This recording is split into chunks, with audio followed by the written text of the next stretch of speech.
Thank you very much. I'll see you guys later.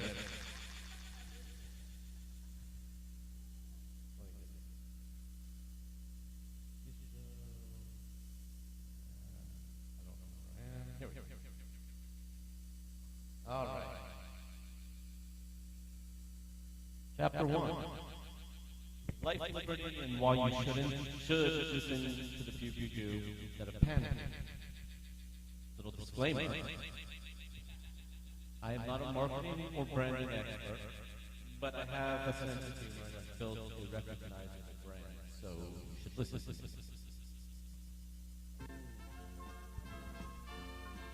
Despite what your mom told you, not everyone loves your winning personality, especially your followers and your colleagues. Now, I'm speaking on branding and marketing.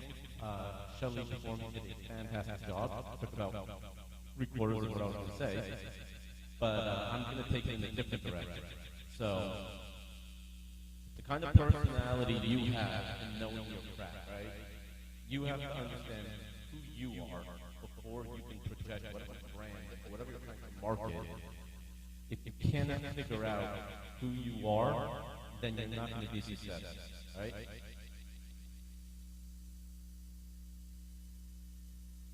Don't be lazy. Don't give customers that you're trying to market and brand your material with that kind of look.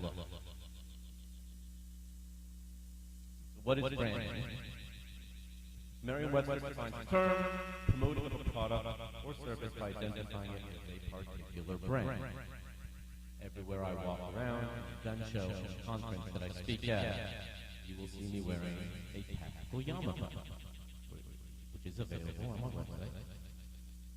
And you need to use your visual identity, right? Because if you can't use your visual identity, then what are you again? What are you marketing? So what is a visual identity? Visual identity is how you shape perception and create an impression through the visible elements of your brain, right? You don't want to send the wrong message. So for someone like me, my visual identity is clearly that I'm a Jew. I don't hide the fact. I promote it. It's actually in my name, in my brand. It describes everything customers can physically see, from the logo to the interior design of the store. So the purpose of the visual identity is to create an emotional impression to the viewers, to inform viewers about the nature of the brand and services of the products offered, unify the many different aspects of the business through consistent visuals. So let's take number A, right? There we go. Number A, something new. To create an emotional impression on viewers. Everywhere I go, doesn't make a difference. I am branding myself. Whether it doesn't even have to be a conference, it doesn't have to be SHOT Show, it doesn't have to be the USCCA, so does not matter. If I am out and about, I am wearing something that has the QQQ on it. My jersey is a $65 custom-made jersey. At the USCCA Expo on Friday, I was stopped 7 times, and people asking if they can take a picture of my back. No offense, Charlie, I actually have the best backside. So, that said, being aware of the visual identity of what you're representing and what you're trying to get out there is incredibly important. Which brings you to B, to inform viewers about the nature and brand of the service, right? So this jersey, as you can see, has the QQQ logo here, has the QQQ logo on the back, and it has a big 2A on every side of the shirt. People will stop me and they'll say, what is the QQQ and what do you do for the Second Amendment? They immediately know that the QQQ is something to do in the Second Amendment. Now, I'm going to be talking about the QQQ obviously because I'm not going to be breaking down what Shelley did, which was fantastic, giving you like a step-by-step process of how you market. I'm going to tell you what I've done in the last 3.5 years. So this is a little thing that says, where is your shirt? And this is where I'm going to throw lots of people under the bus following Amanda, because everyone wants to be like Amanda. That said, where is your shirt? I have seen countless times where you are, not you, but people are at a conference, at a show, and someone who has their own brand will be wearing someone else's t-shirt. Why? Because you're a nice friend? Great. Kudos to you. You're killing your own brand. You're promoting somebody else's brand for free, which is nice for them. But if you are going to be at a conference, if you are going to be anywhere that can help your brand get ahead, wear your own stuff. There's no reason why you shouldn't. Rob, I was sitting behind you. Proud of you, man.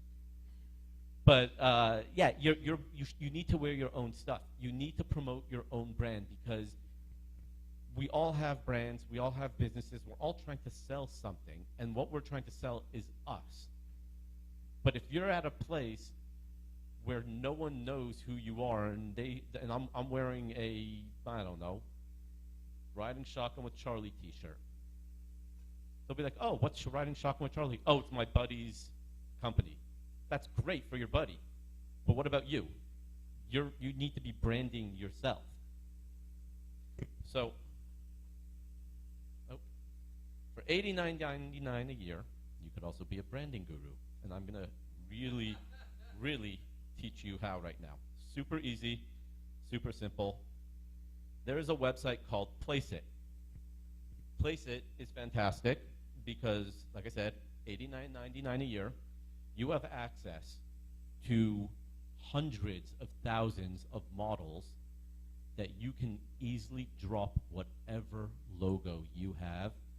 It can be women, men, it can be mugs, hats, hoodies, I mean, everything. The 3 videos that you saw me post, the movie trailers, were all done with Placeit. And I will show you. What's very cool is I like using this model because I don't need to tell you why. You can change the color of the shirt right there immediately, right? Most of my shirts tend to be black. So I'll go on here. If I have a new image, a new t-shirt design, which you all know I come up with them very quickly, I have a file that has a lot of PNGs.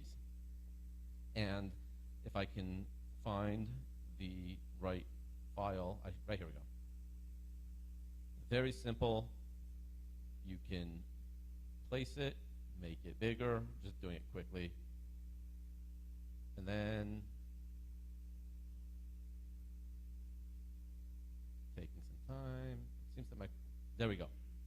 Just like that, I go to download, I click download, and now I have a high resolution of a gorgeous model wearing my stuff, and I can promote the heck out of it. I will throw that on. And if you're like, you know what? I'm going to use a different model, a different shirt. You can use anything you want. Right? CNN spins more than my dreidel. Right? Literally, it just drops it right on top. And again, you can make it, you can move it, you can do something. You have videos, you have logos. If you're into gaming, designs, you can even do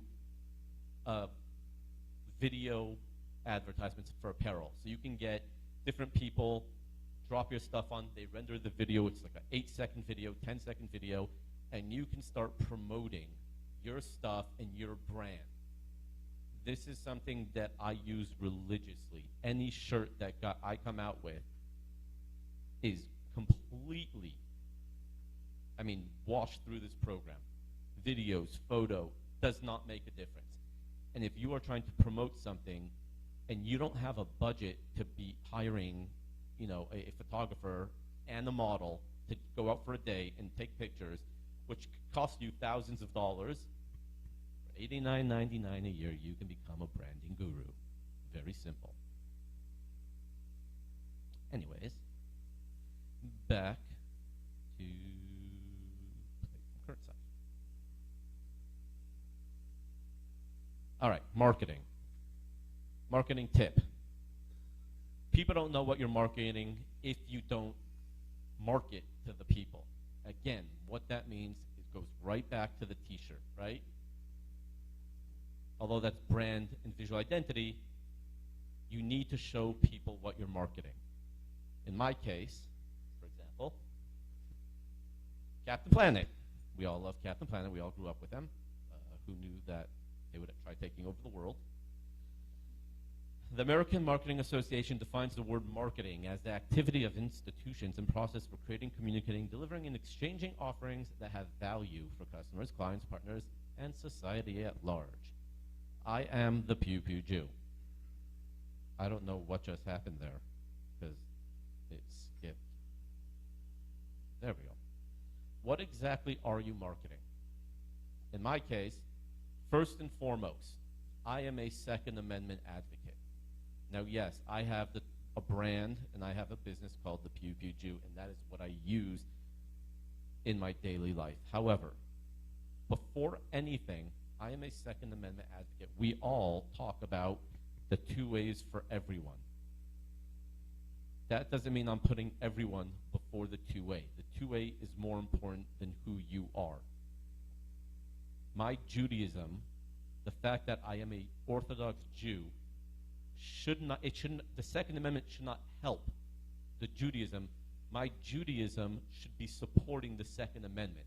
Because if you don't do that, then what you're doing is taking the Second Amendment and putting it second. Now, again, I know this is kind of throwing a little advocacy in there. However, this is what I'm marketing. I'm marketing myself as a Second Amendment advocate. My brand is a 2A advocacy brand. I use my Judaism. Again, I lost 60 relatives in the Holocaust. I will use that to strengthen the Second Amendment.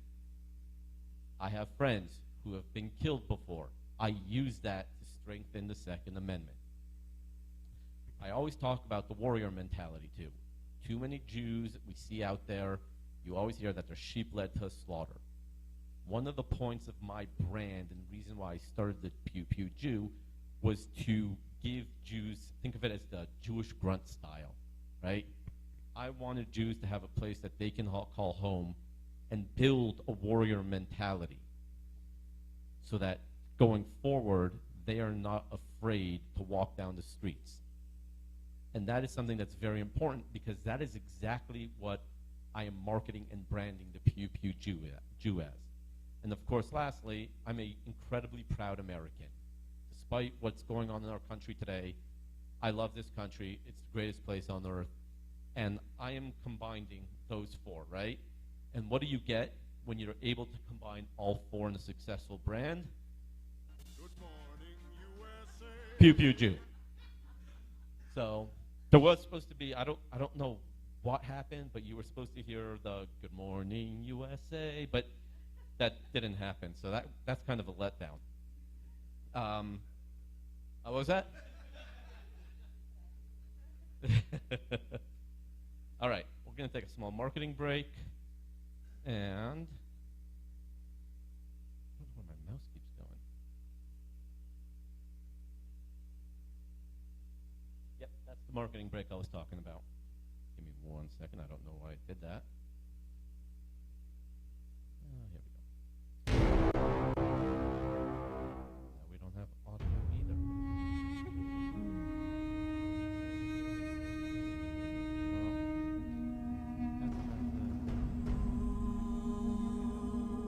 Anyways. No, it was really cool music. It was very, like, patriotic, and you just wanted, so... Hold on. Why do we not have...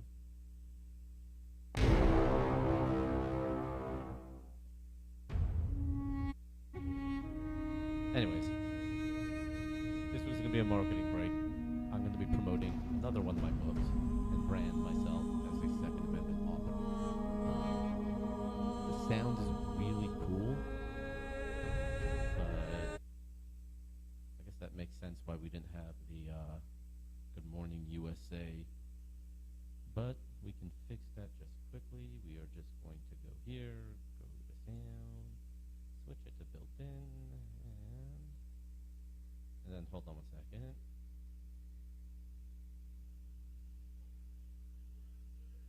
There we go. All right, now we can circle back. All right.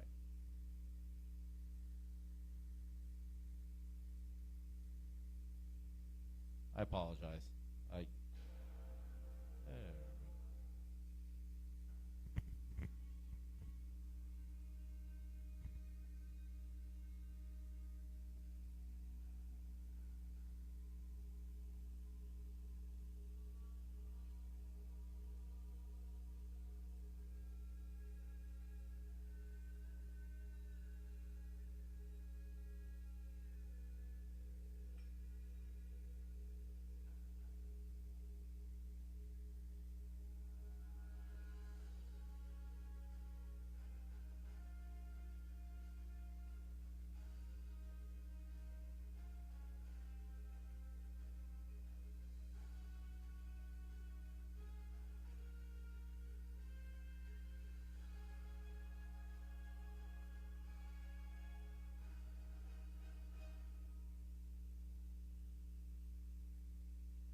Movie comes out in a year and a half. Okay, so, sorry.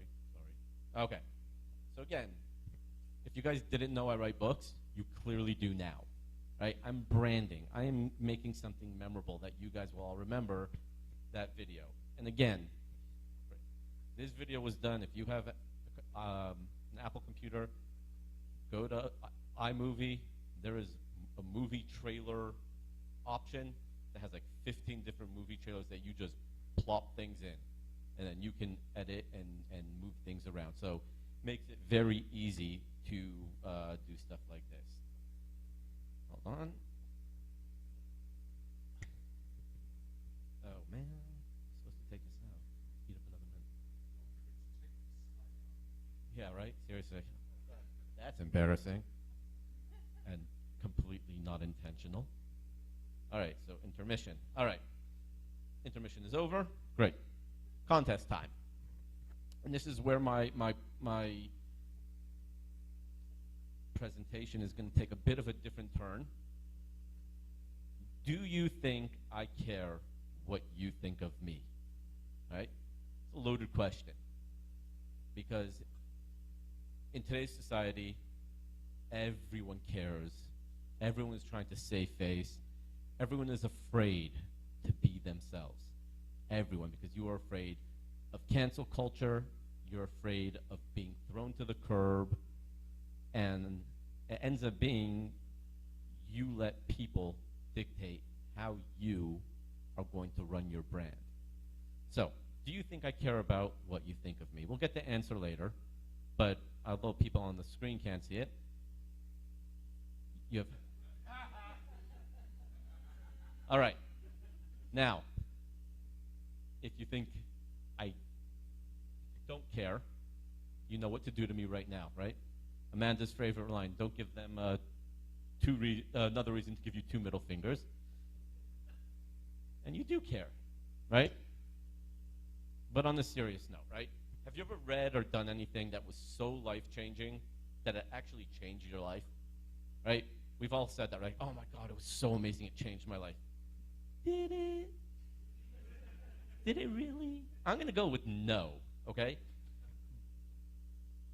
Something happened to me. I read something about 7 years ago, before I met all of you, before I was in the industry, and it truly was life-changing. If any of you have read Ayn Rand's The Fountainhead, you might remember this line. To me, this was such a shot in the gut that it honestly changed my life.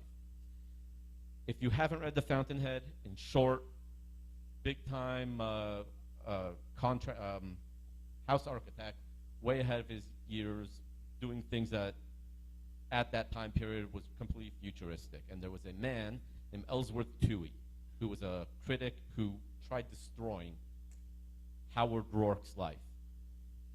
The culmination of the book, Ellsworth Toohey, Howard Rourke are at an event, and Ellsworth Toohey turns to Mr. Rourke and says, "We're alone here. Why don't you tell me what you think of me?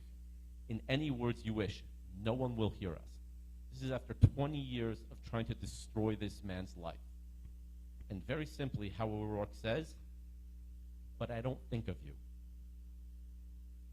Now understand how important that is, right? To me, I read that, I reread it, and I reread it another 4,000 times before I went to the next page. I'm not even lying, right? It was a, my head exploded, and it was fantastic. But why is that important? Well, and it went something quickly. For Howard Rourke, the views of critics, indeed of anyone other than himself, were meaningless. So understand what this means, okay? In order to be successful, you must have the freedom to be yourself. Now, it seems something that is well, like, hey, that's obvious, but it's not obvious. Look at the world around you. People are afraid to be themselves nowadays. Me? Like me? Great. Don't like me? Great. Don't care. I'm not going to win hearts and minds from everyone out there. My brand is what it is. It's something I believe in. You can like it, you can hate it, which brings me back to the original slide is not everyone likes, your winning personality, right? Especially your friends and colleagues, right? There are plenty of people in the firearms industry that I'm cordial with, and I'm admitting it, that I am cordial with. I don't necessarily like the person. I don't necessarily have anything against them, but I'm cordial. But they think that they're God's gift to the human race. Okay? Not everyone will like you, and that is okay. However, that doesn't mean you be a jerk, right? Just because you have a brand and you can be yourself does not mean you're a jerk. I know plenty of companies out there that make great products, but they're the world's biggest a-holes. And honestly, I won't buy their products because I don't want to have anything to do with them because of their brand. Treat people well, that doesn't mean you should treat people with disrespect, not treat people with disrespect. Should have thought that one out a little better. Treating people with disrespect. I had an individual email me 2 months after after he ordered a shirt from my website. 2 months from the time he got the shirt. And he said, "Your shirt came messed up. I would like a refund." At that time, I didn't realize it was 2 months, and I looked at the order, and I said, "Hey, look, unfortunately, due to, the refund policy I have, I can't refund it." He goes, "Well, I couldn't get in touch with you because Facebook banned me." I'm thinking to myself, I'm like, Facebook banned you, so you couldn't reach me. Yet you went to my website, ordered a t-shirt, contacted me from my website. My email's everywhere. My Instagram's everywhere. My Twitter is everywhere. But this guy deserved a kick in the head. All right? I was just like, no, you do, dude. Like, don't make excuses. I didn't give him a refund. And he emailed me back, "Fine, if it means that much to you." I'm like, $30 for the shirt didn't mean that much to me. But I still treated this guy with respect. I'm like, "Look, I apologize. Hopefully you'll still come back." And I never heard back from him. And I'm okay with that. You're not going to win every battle, and not everyone's going to like you. And you cannot be unprincipled. You need to stick to your principles. It sounds easy. You're like, "Oh yeah, of course I'm going to stick to my principles." There are things that I won't sell on my website because I'm an Orthodox Jew. I will not sell crop tops for women or shirts that might be what Orthodox Judaism might be considered not modest. Now again, it's not a knock on anybody. You guys want to wear it, by all means, you do you. And I'm okay with that. But I am principled. I am adhering to my religious values.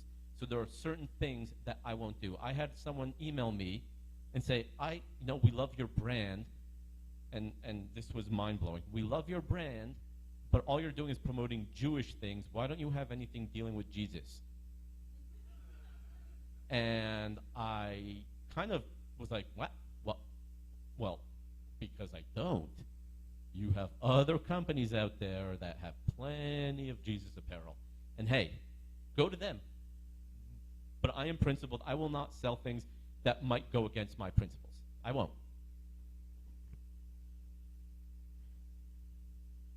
Keep your eye on the prize. Much easier said than done. If you have a goal, if you have a mission on how you want to promote yourself and your brand, keep your eye on the prize. Right? The minute you look away is the minute you lose your grasp on that. Because you get distracted here, your brand tanks over here. Lots of hate coming your way if you're trying to build a brand. Don't pay attention to it. Looking back is okay. Shockingly, you always hear, never look back. No, that's stupid. Look back. Learn from your mistakes. Okay? I have posted things that I'm not going to say I regret, but it was stupid to post. Okay? I made a mistake. Move on. It is okay to look back. And cowboy the F up. All right? This is something I tell my kids without the F word in it, but I tell my kids all the time, if they fall and get hurt, cowboy up. The world sucks. People hate you. People are jealous of you.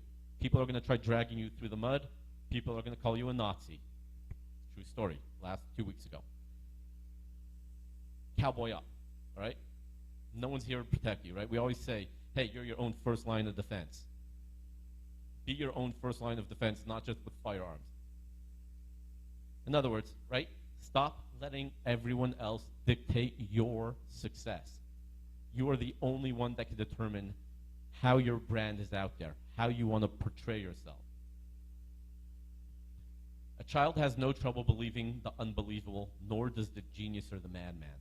It's only you and I, with our big brains and our tiny hearts, who doubt and overthink and hesitate. Okay? If you believe it, it'll happen. So, back to the question.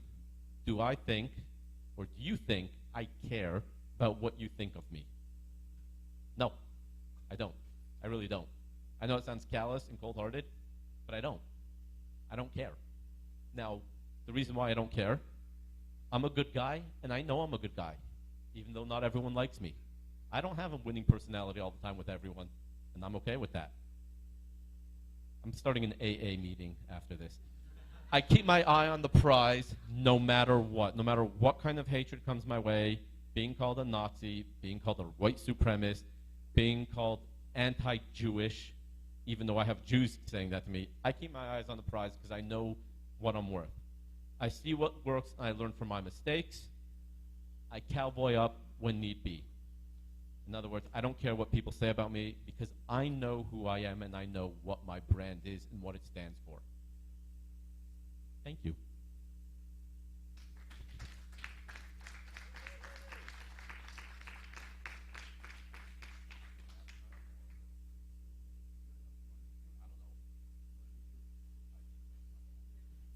Do we have time for Q&A? I think we have time. We have a few. Anyone have Q? He's got the A.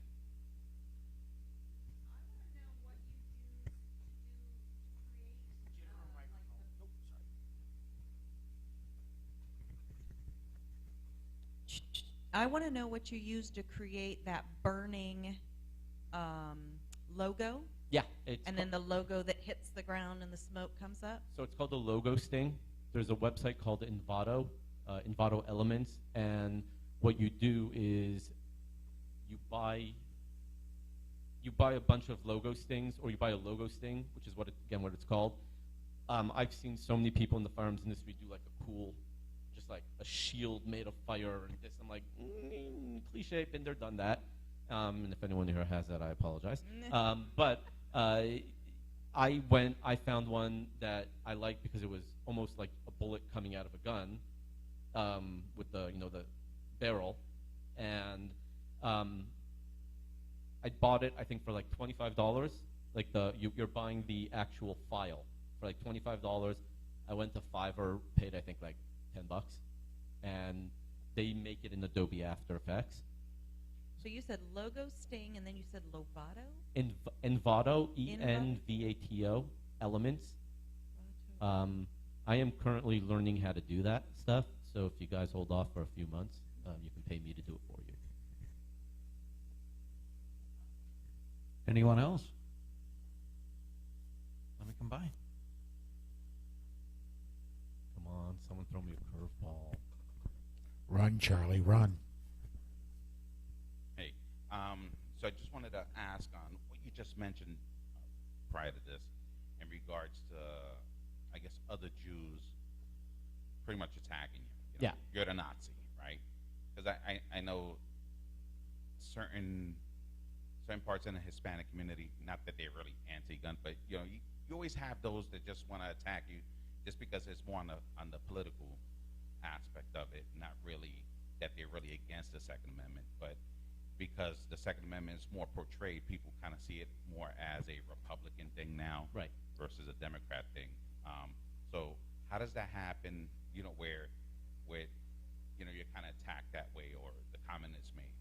I mean, again, let's answer it considering I'm talking about branding. It happens, and I'm attacked for it. My brand has been called, dumb by Jews because they're like, oh, you're just promoting more, you're asking for the hatred. And again, at the end of the day, I know what my brand is worth. I know what I'm worth. I know that I'm a relatively good guy, and you can attack me all you want. It's fine. like I said, I'm going to cowboy up. I'm just going to keep on moving on, push forward, and I don't care what the haters say. All right. Anyone else? Yeah, Rich. So we're all in the Second Amendment advocacy media space, right? And then you see a lot of like these big influencers. What I see is like gun bunnies and review sites that just get way more awareness, activity, engagement than the Second Amendment advocacy content producers. I was just curious what your thoughts were on what we can do to close that gap, get more eyeballs. Yeah, I mean, sex sells, right? So you have gun bunnies that will sell a hell of a lot more than, hey, come defend the Second Amendment. I mean, there's nothing you could do except keep on branding and staying on point, getting out there, introducing yourself, networking like crazy. I mean, you guys all still make fun of me. I mean, I know it's out of love, but, right? Did you ask? Well, Rob does it on purpose. But, no, but it's a matter of you're competing with people who have big backings, but they've built their brand from the ground up, right? Try to be unique, right? People who are out there who are building a brand, what makes you unique? What makes your podcast stand out from the rest? How are you going to drive more people to you versus the same person or the other person who has something similar to you, right? All these people, from Demolition Ranch to Brandon Herrera, the AK guy, to Kentucky Ballistics, they're all the same people, and eventually, now they're all good friends and feed off each other. However, they all started small. Some of them got sponsors to make their videos, and that means if your sponsor is as small as, hey, you know, Pot of Gold, auctions from Cheryl. I'm like, hey, Cheryl, you want to donate $200 so that I can, you know, you can be a sponsor for this month of my podcast. Great. You help her, she helps you. You get to accomplish what you want to do by continuing and growing your brand. I mean, there's ways to do it. It's not something. Look, I wish I can say I'm an overnight success. I'm really not. I'm not even anywhere close to where I want to be successfully. Not even remotely there. It's not something that's going to happen overnight. But if you keep your eye on the prize, like I said, and you just put your head to the ground, ignore the haters, and keep being yourself and branding your brand, then it'll happen. It's just, we all want instant gratification. It just takes a while sometimes.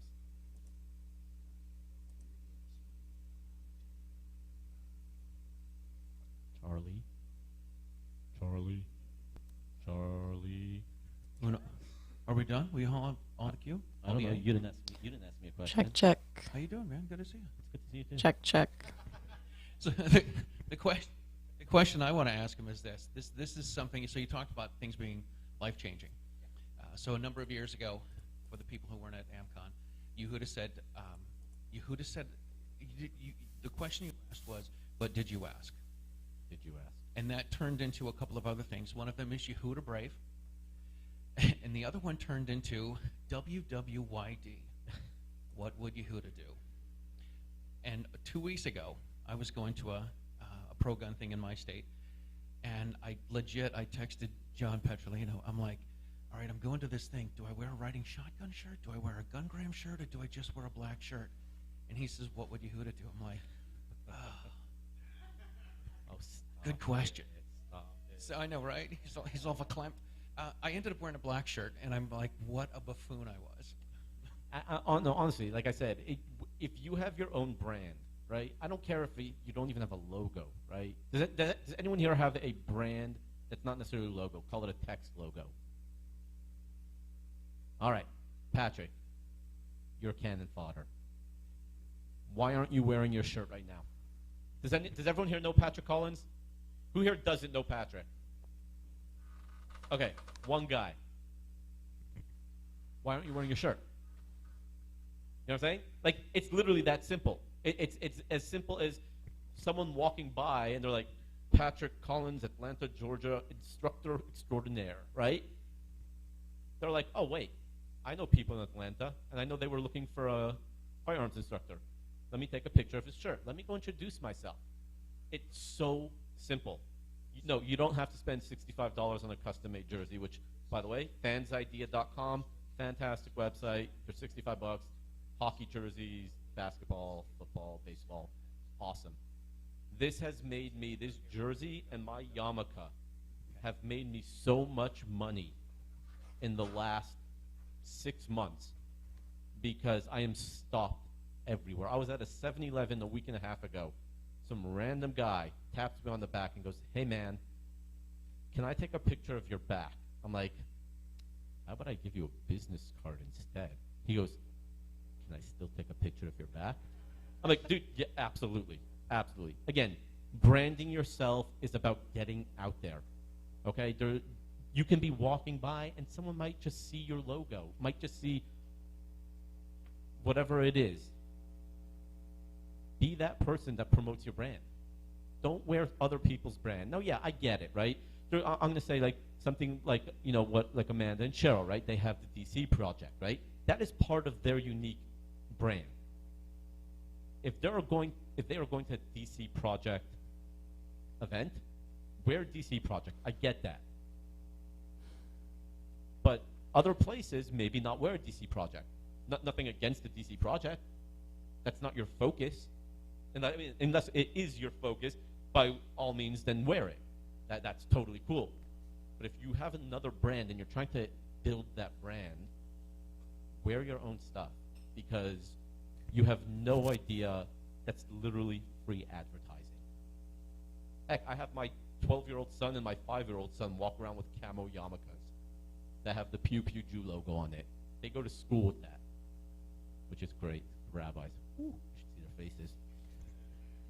But yeah, like I'm saying, it's just a matter of wear your own stuff at all times because it's free advertising, it's free marketing, and that's simple.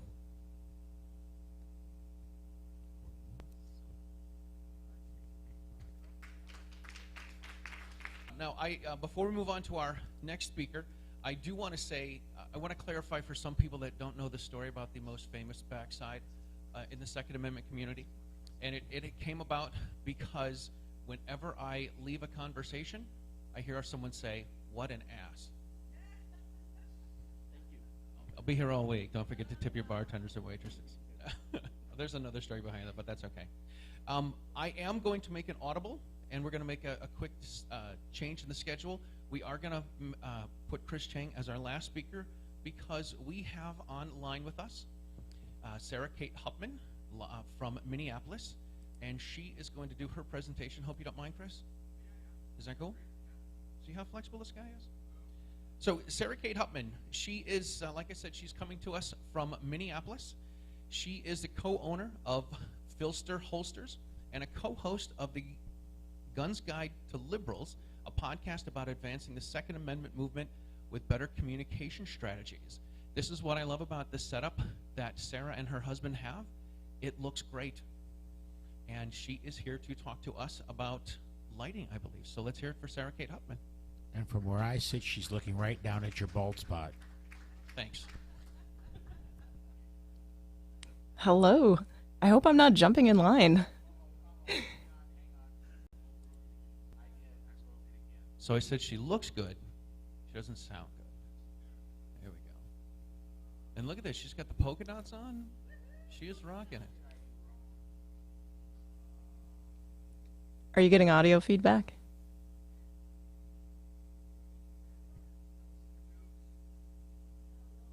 Yeah, I know, right? All right. Is she back? Can we hear her? She should be good. So here's something else that I think is really cool about Sarah. She is an accomplished violinist. Yes. I've seen some videos of her and seen some pictures of her playing the violin. And as a guy that's been a band teacher and a musician for a long time, it really puts my violin skills to shame. Of course, the only thing I can play on the violin is hot cross buns, so that doesn't really matter.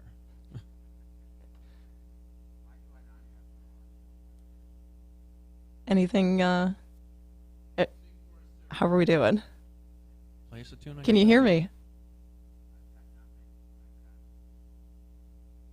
All right, so the story behind the Second Amendment, the backside in the Second Amendment is several of us were out in Sioux Falls this summer, and we were doing a Mag 40 class. And unfortunately, I do not have carabiners that say riding shotgun with Charlie on them. I have a carabiner that says gun for hire.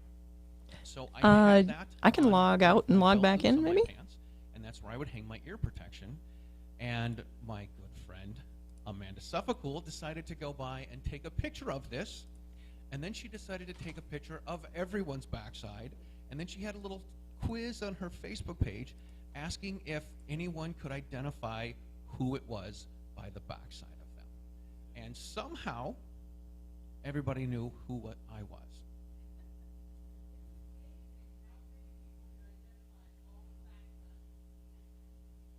There you go. It was right. Right.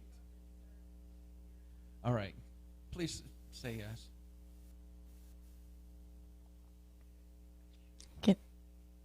So this is what Can I you love. hear me now? Sarah did a lot of. She set up some stuff last year for AmCon, and in their basement they have all this stuff set up, and it looks amazing. And she looks. She's loud and clear on YouTube. Thank you, Mr. Petrolino. Listen to us from New Jersey. Occupied territory. Anything? Can you hear me, Charlie? We're troubleshooting it from here in the Republic of Texas, from New Jersey. So it's working on YouTube and presumably on Facebook. At least, I guess that's something.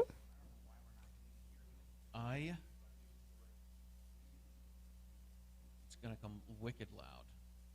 Wicked loud, as we call it in New England. Wicked loud. Well, I can hear you guys just fine.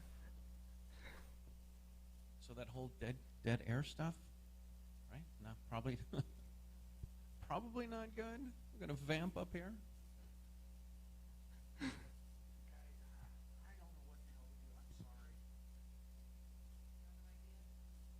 All right. Should we go to Chris and figure out what the problem is?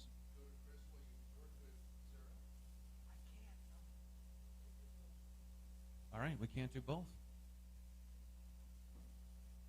Anyone got any good jokes? I don't have any good jokes. I have jokes. None of them are good. Sarah, can you hear us? I can hear you, yes. How about a nod? We can't hear you, so yes. There we go. There we go.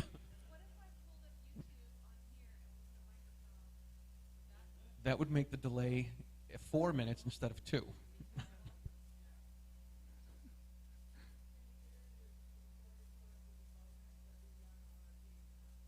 Could you record this and we put it on our social media as a bonus? Are you talking to me?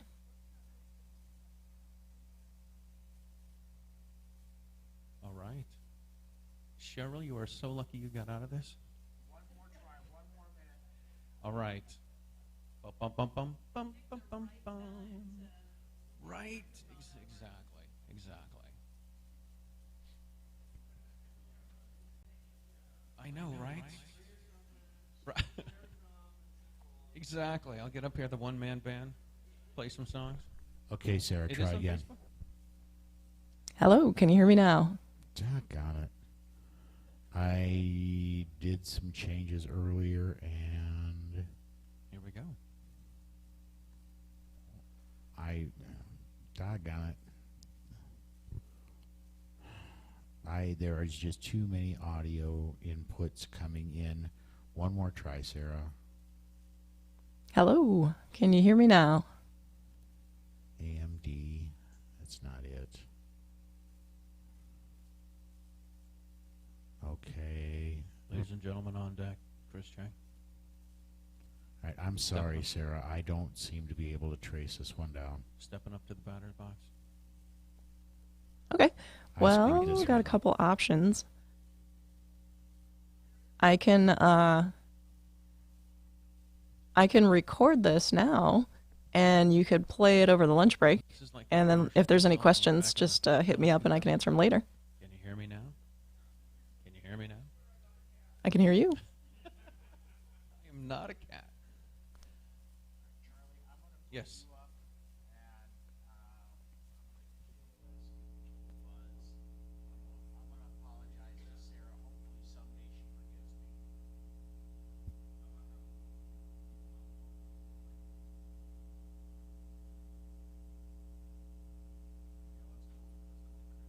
All right, we'll see if we can get this worked out, and we'll bring up Chris Chang. So, ladies and gentlemen, our next speaker is going to be Chris Chang. Before Chris comes up, I do want to apologize to Sarah Cade. We'll see if we can get you back up. So, thank you very much. You're wonderful for being patient with us. Thank you. Chris Chang is History Channel's Top Shot Season 4 champion. After winning the Top Shot, he left Google to shoot for the Bass Pro Shops. While he returned to tech in 2015, he is still actively involved in 2A advocacy through media, as well as having testified in front of the U.S. Congress. He is the only person in the United States, probably the only person to shoot a Tommy gun on television, on TBS. He's been on the cover of Recoil magazine, and he is the most recipient winner of the Making a Difference Award yesterday here at AmCon. Ladies and gentlemen, Chris Chang.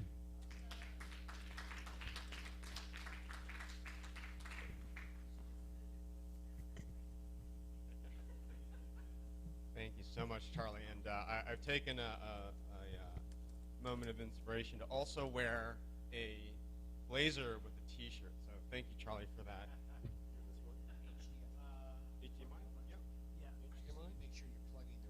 All right. Well, I'm gonna plug a cable in. Yeah, I know, right? Start hearing me sizzle and flop around, then bad news. Let's see, we got so many. I got the right cable in. Okay, so I'm plugged in. I guess. Let me know when you want me to take that. Yes, if you can please switch over to the presentation. Hey, there we go. All right, everybody. Before I was a gun person, I was a tech person. And today I'm really excited to talk to you about this pretty crazy tech subject and topic called NFTs that are going to feed into this concept of digital guns. And I know this is a little bit cerebral, so stick with me. I've been studying this for almost a year, and for the first 3 months of that year, I was like, I don't understand what this is, but I kept at it. And as with many things, if you keep at it, it will eventually click. I promise you. So here's the agenda. I'm going to keep it really short and sweet. I'm going to talk about, well, what is a blockchain? Then what are NFTs? What are the applications of NFTs for the gun community? And then we'll have some time for Q&A. So what is a blockchain? It is a digital ledger, right? So I want you to sort of imagine in your head, right? On the internet, there are these digital ledgers, right? There's multiple blockchains out there. All these digital ledgers can store data and other digital items. So one example you might have heard related to the blockchain is cryptocurrency. So when you hear about people talking about, Bitcoin and Ethereum and Dogecoin, that's on the blockchain. There's other data and information that can be stored on the blockchain, such as financial information. So when Bitcoin is being transferred from one entity to another, the sender, the receiver, the amount sent, any kind of fees that are paid, and there's other data that can be ascribed to these transactions or to these digital items or assets that live on the blockchain, which again is a digital ledger that is public. There's also all sorts of generic databases that can be stored on blockchains. And then this concept of NFTs, which stands for non-fungible token, and I'll get into that in a second. NFTs are another type of digital asset that's stored on this public ledger. There are some unique properties of a blockchain. The first one is that it's public, and so anybody who wants to see like what is on a particular blockchain, you can see that. It's also what's called distributed and unanimous. So distributed means that the blockchain, it lives on multiple computers, and the unanimous part means that it's basically authenticated by multiple parties. Right, so this is a decentralized way of managing this public ledger. And that's sort of this important concept of decentralized power when it comes to cryptocurrency. For as one example, there's no central bank like there is with what we call fiat currency, right? The U.S. dollar, right, is controlled by a central bank, and other fiat currencies around the world are often controlled by a government. But cryptocurrencies are decentralized, and again, they're no single entity controls the cryptocurrency, or sorry, the items on the blockchain. The next part here about user identities. So identities on the blockchain, they can be either anonymous or they can be known, right? So I have an identity on the blockchain. I've created a user account, and I want my account to be known, Top Shot Chris, but you can also be anonymous if you want to be anonymous for whatever reason. Another characteristic of the blockchain is that it's immutable, meaning that it's difficult or almost impossible to hack. So once data has been written to the blockchain, it's permanent and it's public. So there's maximum transparency where everybody can see transactions happening on the blockchain. People can see who owns what digital assets, and that's a pretty unique characteristic, right? That you can't hack or modify the blockchain, and that's to help not just support transparency, but to support trust. Right? So what you see on the blockchain is a truth that can't be changed once it's there.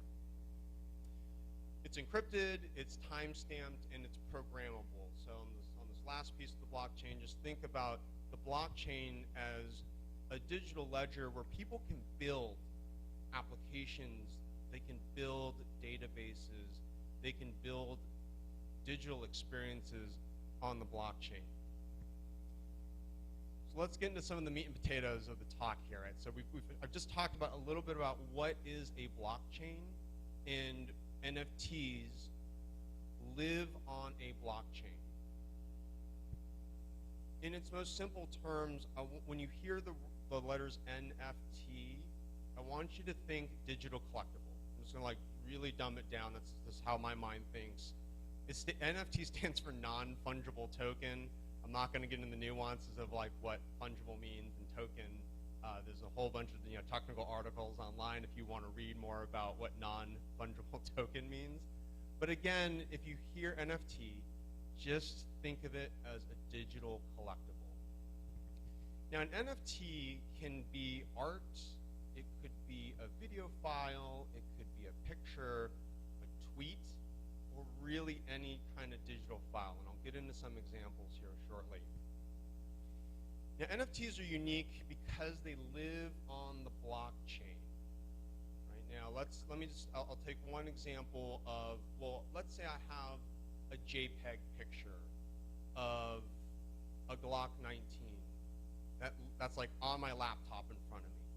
Well, right, this picture of a Glock 19, there's really no value to it. It's just sort of a JPEG that's on my laptop. Maybe I took a picture of it with my iPhone, so what, right?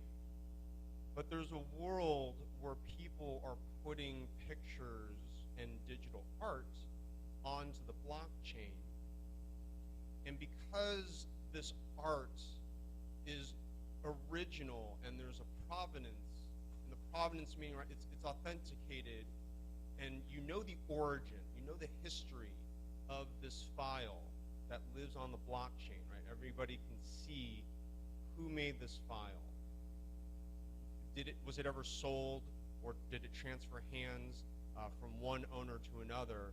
And so yeah, this concept of living on the blockchain where everybody can see the history of that particular NFT is really interesting. NFT owners are recorded and verified on the blockchain. And remember the part where I talked about how data on the blockchain is immutable. So if the blockchain has recorded me as the owner of a particular NFT, you know that to be true. And if I sell this NFT to Cheryl, the blockchain will show that transaction that the NFT digital collectible is transferred from me to Cheryl. So let me talk about these examples, and some of these are wild. I mean, absolutely wild to see the dollars, the amount of money that people are paying for NFTs. So this first example here is Jack Dorsey, who's the CEO, co-founder of Twitter. He sold his very first tweet for $2.9 million as an NFT. Another example, this artist that goes by the name of Beeple, he created this digital piece of art. What his art project was for 5,000 consecutive days, he took one picture or created one piece of digital art, and Beeple is his final product. This is all 5,000 images that he created over whatever 5,000 divided by 365 days is, right? This is his final piece of art.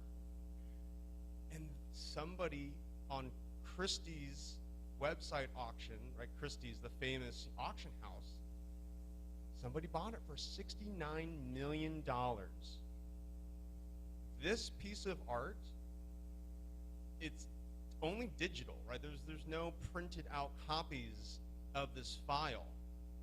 But let me take this example one step further, right? So, right, I just took a screenshot, right, of Beeple's artwork for this presentation, right? This copy that you're seeing right now, this is just a screenshot that's living on my PowerPoint presentation. This is not worth anything, right? Like I don't own this. This is not mine, and this does not live on the blockchain, right? Anybody here, right? You could just go online, Google Beeple, $69 million art, and you'll come up across, right, Beeple's artwork. But the fact that this piece of art lives on the blockchain, and it's authenticated by Beeple, the artist, right? The artist's name is Beeple. He sold it through Christie's. Christie's also was a part of authenticating this digital collectible.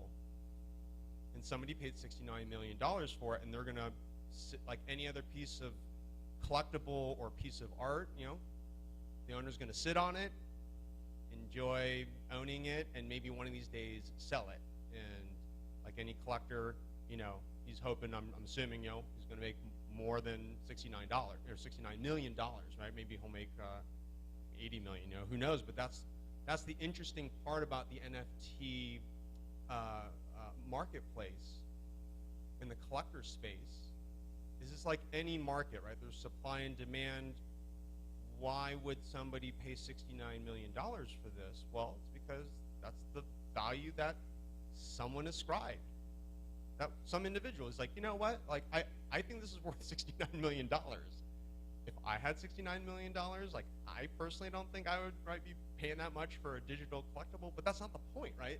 It's not about what I would pay. It's the fact that somebody out there paid $69 million for this piece of artwork.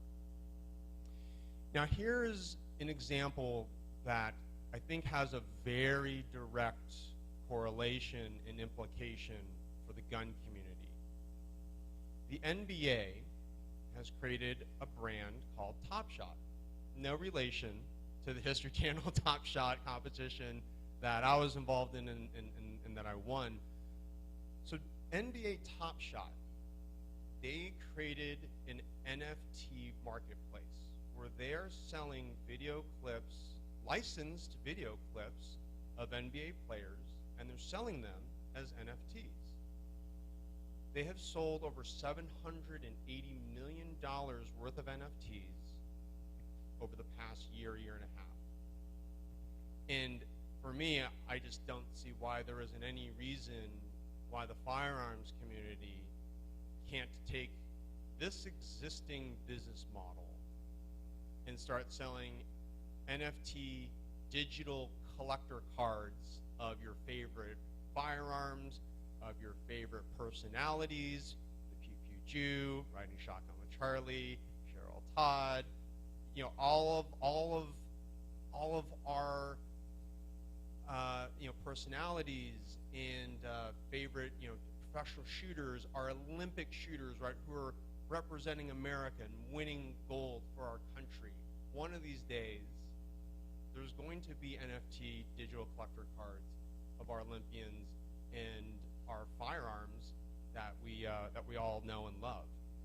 And what I love about this concept of NFTs is I've been telling many of you here at AmCon, I think NFTs are going to bring a really fun aspect and a really fun component to the gun community. And that's something I'm really excited about. I used to collect baseball cards. I'll get a little bit into that as an analogy in a second here. And so having been a baseball card collector and a coin collector, the concept of NFTs as a digital collectible really resonates with me. And for any of you who have collected anything really, right? If it's Pokemon cards, World of Warcraft, baseball cards, Beanie Babies, you want to get the whole set. You go and hunt for the whatever final sets of collectibles that you need to complete your set.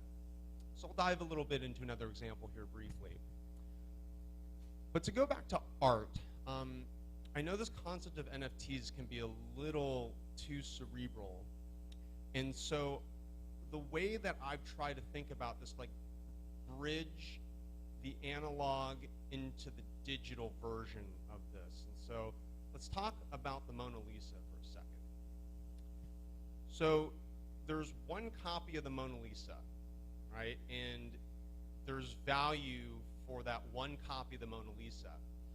Now, there's millions of people every year, right, that go see the Mona Lisa, right, take pictures of the Mona Lisa, right, on your phone. Maybe you got some video. Maybe you buy a copy of the Mona Lisa at the museum gift store. Now, all of these copies, right, of the Mona Lisa, right, it's like if I had a picture of the Mona Lisa on my phone, it's not worth anything near as much as the original Mona Lisa, right? And so if you then think about this paradigm in the digital world, back to what I was saying earlier about, well, right, I just did a Google search to pull this copy of the Mona Lisa for this presentation, but one day I wouldn't be surprised if the museum decides to turn the Mona Lisa into an NFT, put her on the blockchain, right? Where again, the blockchain is the place where an entity can say, my organization is the museum that is authenticating this Mona Lisa, the NFT version of Mona Lisa on the blockchain as the one copy. Or what's interesting is when you're creating NFTs, you can create multiple copies.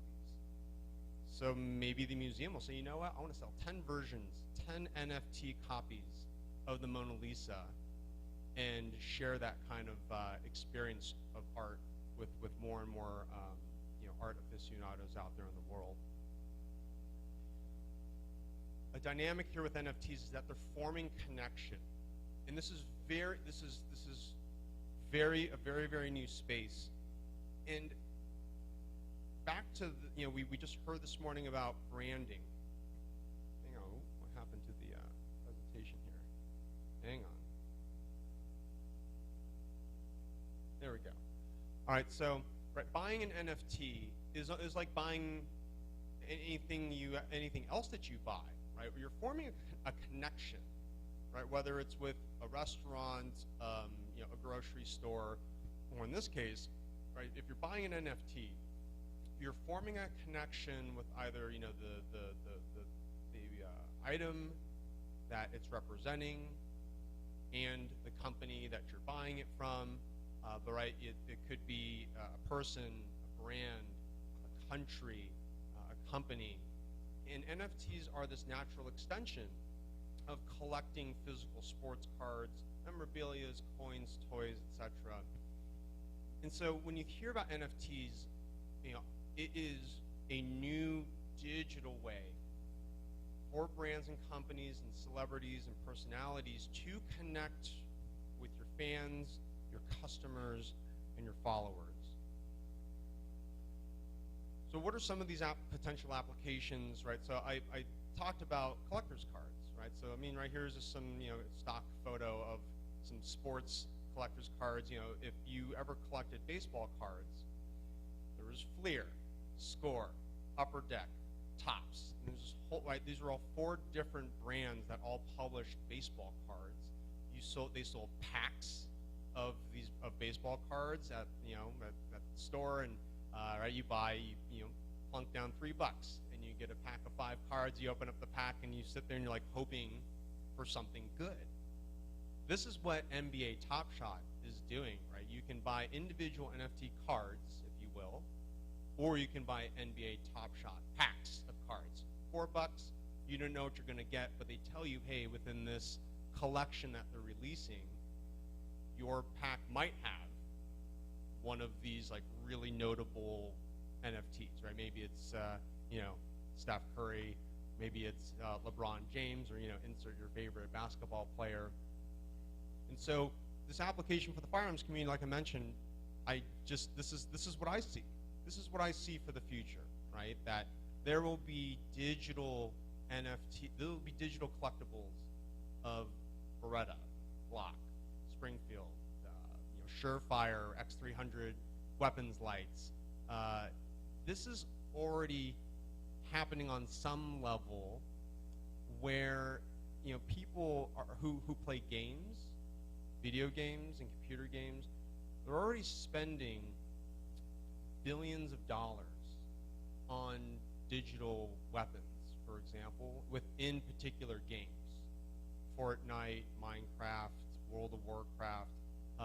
It's insane just to see, and I've played games on my phone before.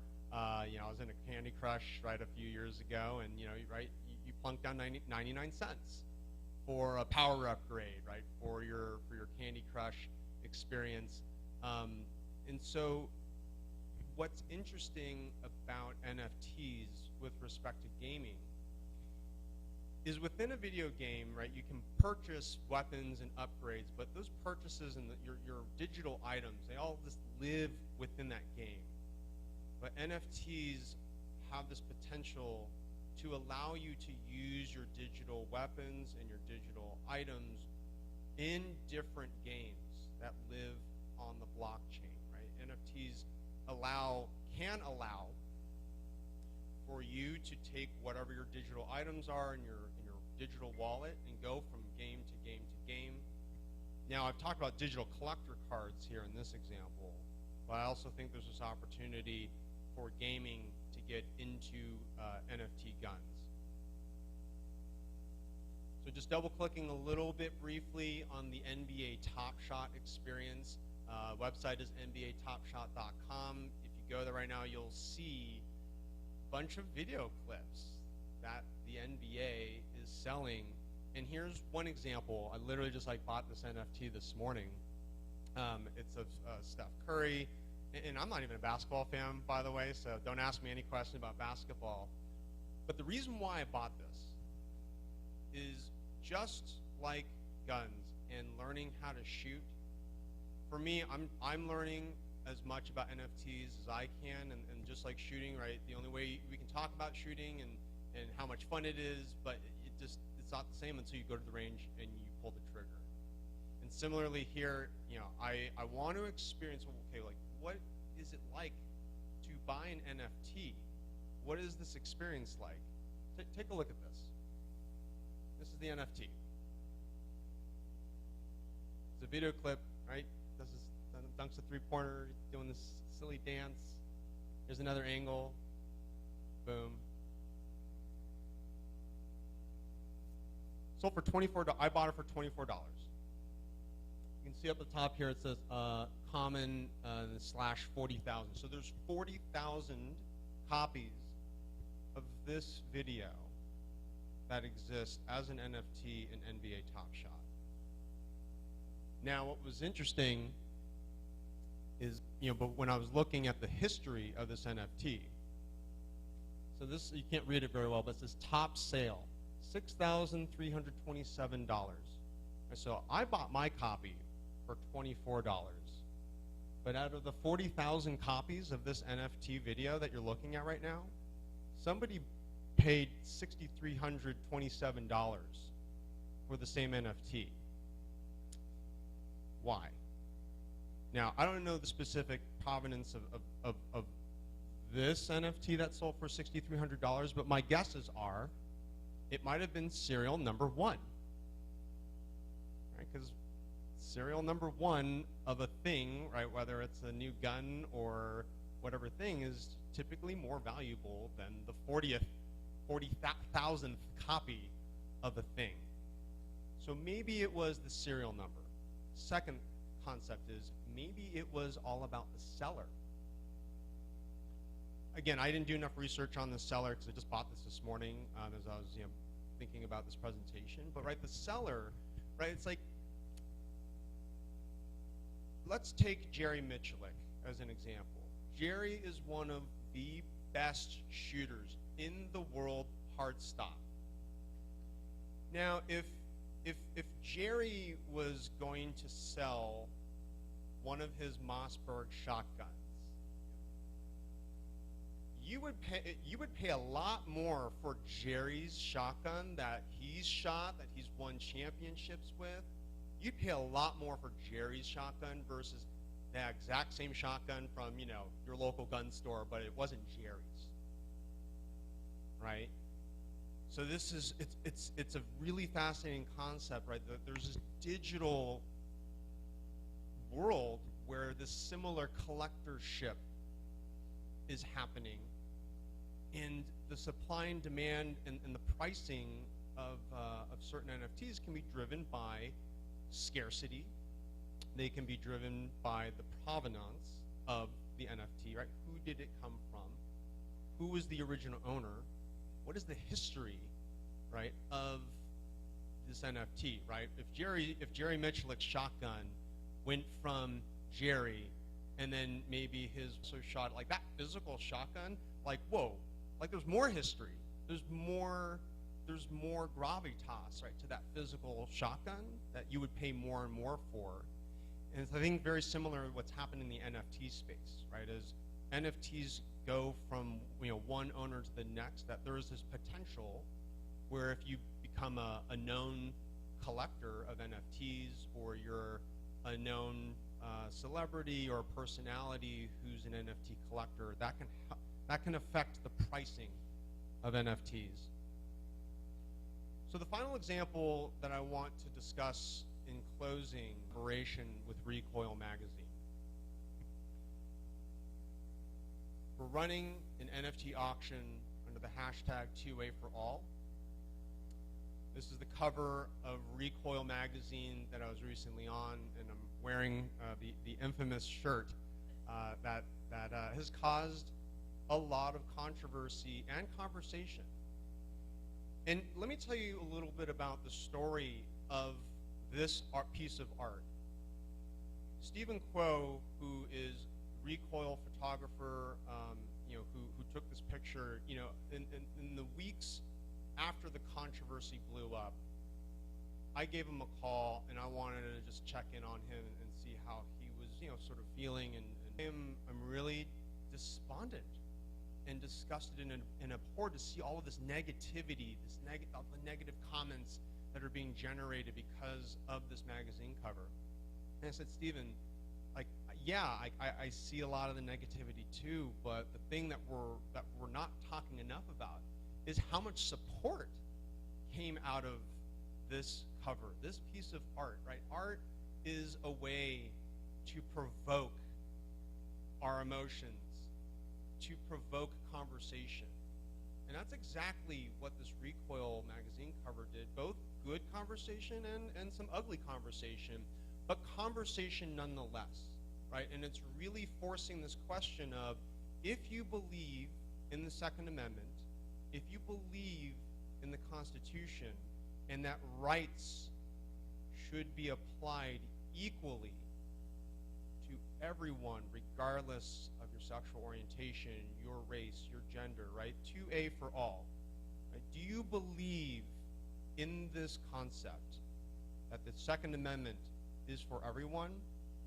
That is what this NFT auction represents. So a part of the auction is, it's not, we're auctioning off 10 copies of the cover as an NFT. We're adding a lot of offline, real-world experiences as well. So we're going to put together a fun shoot with me and the Recoil staff. And that's only for the top 5 bidders.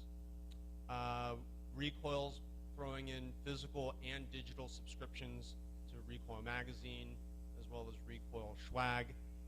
And you know, this is an opportunity for whoever wins these NFTs to become a part of history. This is the first NFT auction, NFT experience in the firearms community. And again, I look at this and Stephen Crow's photography here as this is a piece of art. This is something that represents, I think, what is the potential of the best of the gun community. And this is the direction that we have been heading in for decades, that the Second Amendment is for everyone, but clearly that message has not resonated with everybody, but I believe it should, and I believe it will. And it's through vehicles like this NFT auction that we can carry that message, that the Second Amendment is for all. And again, just want to have fun. Right? This is something that is an opportunity for us to have a great time, to not just celebrate the Second Amendment, but like I said, the top 5 winners are also going to get to have a fun shoot and shoot real guns. Don't be surprised if there's a machine gun or two at the shoot.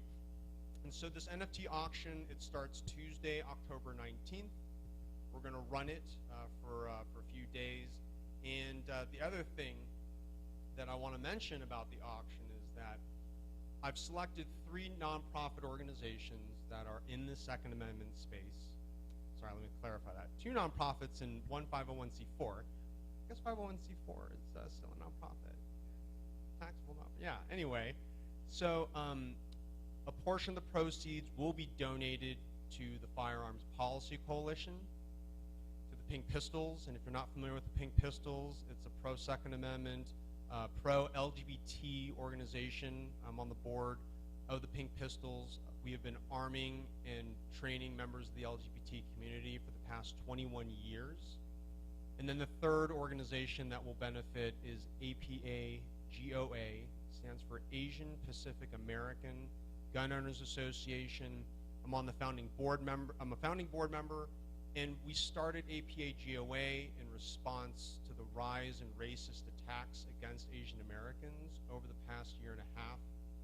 And APA-GOA is focused on training and educating Asian Americans who are rightfully scared and looking for information on how to go shoot a gun or how to purchase their first firearm. So these 3 gun rights organizations will be the beneficiaries of proceeds from this Recoil NFT auction that we've got going on. So with that, are there any questions? I know I've thrown a lot at everybody, but here we go. We'll start with Rich, I guess, yeah, I want to get the microphone.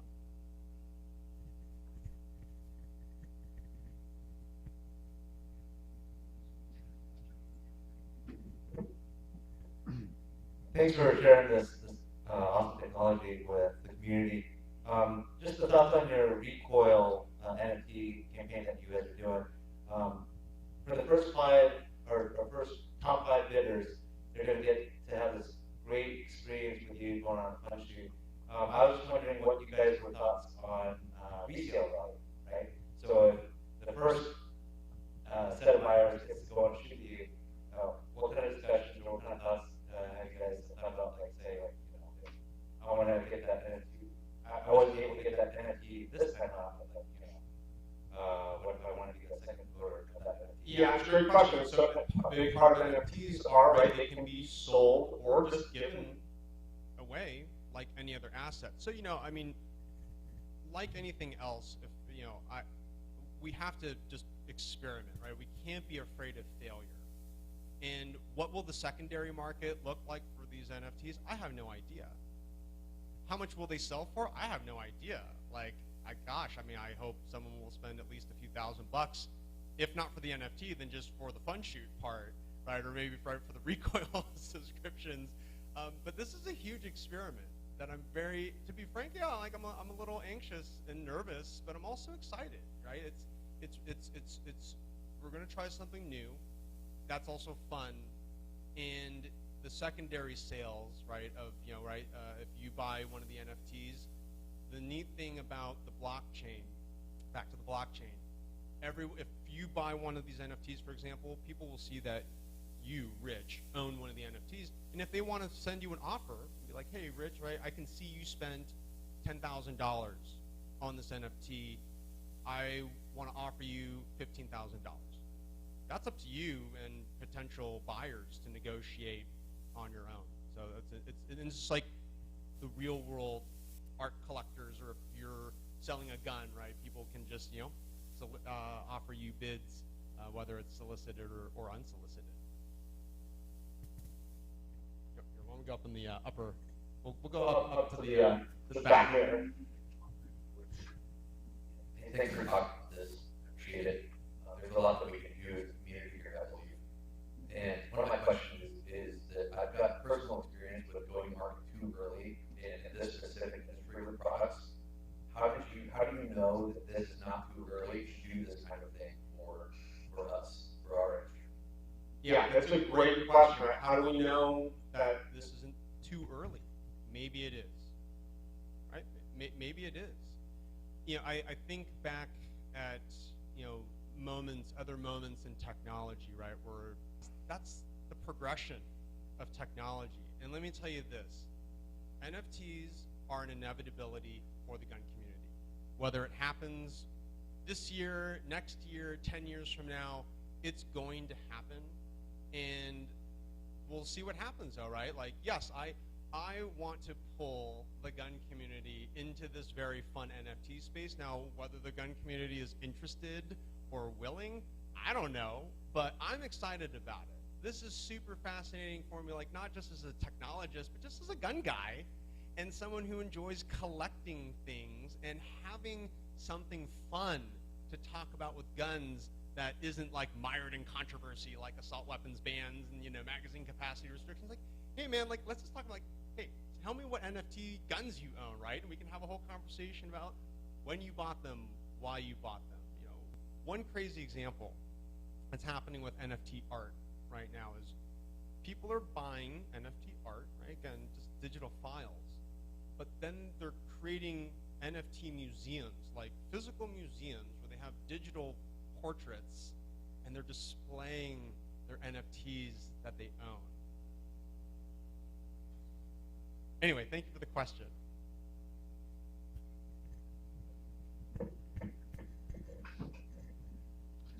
Chris, compared to, let's say, the average recoil magazine cover, and then there's yours, do you have any idea how much it caught people's attention, not only in the gun community, but outside the community? Because here you have the magazines and newspapers saying, you know, whatever, and then you come along and you shake up things, and the question is, how much of a ripple effect they have not just across, our community, but outside the community. Awesome question. I have two points to make. So inside the community, if you go onto Recoil's Instagram page and you look at past posts of other covers that they've done, and then you look at the post of me on their cover, there were almost 4 times the amount of likes on my cover compared to past Recoil posts with other covers. And that's a huge, that's 4 times the number of likes. Now, there were also, almost like 4,000 comments, I think, on one of the Instagram posts on my cover. About half of them were negative. I mean, I'm just ballparking, right? So, 2,000, negative comments about this thing. And that's what I think a lot of people were focusing on, was all this negativity, the bigotry, the homophobia. But I think what I took away from these numbers is that there's a silent majority, right? And I look at the likes, right? 4 times the number of likes of Recoil's cover with me on it compared to past covers. And I get it, right? It's like, if you support the Second Amendment is for all and support the notion that gay people should be able to own guns just like everyone else, it's not always comfortable to add that positive comment on social media, right? It's much easier to be a more anonymous, click the like or click the heart, button, and off you go. But there's a silent majority of support, which for me actually spoke volumes. To your other question about what kind of support has there been outside of the gun community, 2 examples here. I've been hearing, I've got a lot of DMs and emails from members of the LGBT community who were sharing that Recoil cover within their LGBT communities and networks, and they were sharing a little bit of some of the negative blowback, that they received, but they also received a lot of positive responses from their own LGBT networks, and again, it prompted conversations and discussion around, well, if gay people are a targeted, marginalized community where people want to kill us just because we're gay, doesn't it make sense for us to arm ourselves? Or at minimum, at least ask the question, should I at least go learn how to shoot a gun in case I want to own one day? And then to answer answer your question with one more example, I took when the Recoil magazine was on bookshelves, it literally just left bookshelves. I took them to Barnes and Noble because I want to show my parents hey, I'm on the cover magazine. It's just a very fun family moment. And as we approached the magazine stand, I saw a gay couple. They were just perusing the stands. They did not look like gun people, quote unquote. But they saw this shirt and they saw the LGBT flag colors, and this one guy out of this couple said, "Whoa, look at that." Right? They were not looking at the outdoor, magazine sports section. They were in, I don't know, whatever section. But the fact that this shirt and that cover caught their attention, he pulled out his cell phone and he took a picture of the cover.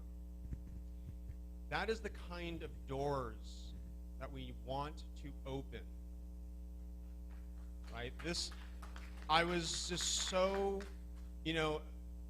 sometimes we don't see the impact of the work that we do, but for me, that moment was just such a standout moment, right? To see this gay couple who probably didn't own guns, maybe they were anti-gun, but they saw this shirt and they saw Recoil magazine. I'm holding a rifle, and they took interest in that, and he took a picture of that cover, and I don't know what he's going to do with it, but the fact that happened, that was really special, and I can only hope that experience was on some level replicated in bookstores and other places that magazines were sold across the country.